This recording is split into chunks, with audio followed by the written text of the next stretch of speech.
ప్రభు charitable trust వారి ఆధ్వర్యంలో చలివేంద్రం ఎండలు తీవ్రత పెరగడంతో ఈరోజు ఉదయం 11 గంటలకు రైల్వే స్టేషన్ ఆవరణంలో ప్రభు చారిటబుల్ డెవలప్మెంట్ సొసైటీ ఆధ్వర్యంలో ఈ చలివేంద్రంను ఏర్పాటు చేశారు.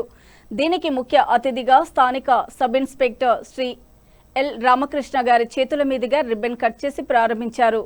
ఈ కార్యక్రమంలో Shri Adimulapu Prabhudas, Shri Prasad, RPF MD Sudhakar, G Jacob, Wilson, N Sudheer, M Jackson, KJ Dayan, M Kondaiah, K Mohan Rao, Eggoni Ravikumar మొదలగు వారు పాల్గొన్నారు.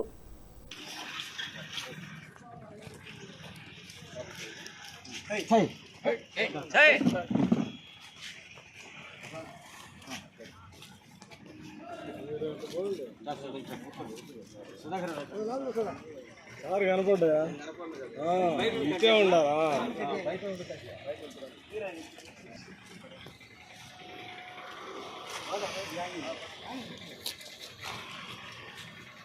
సార్ ఇద్దాను సార్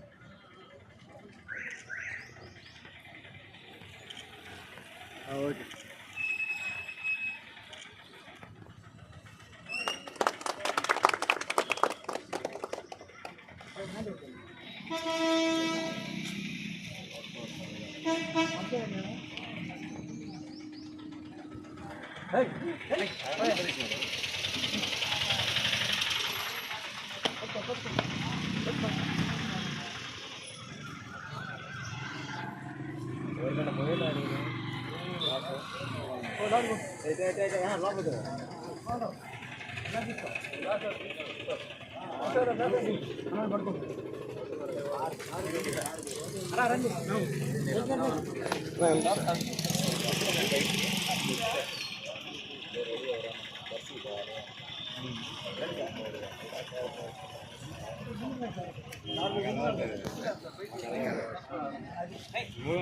ఉంటా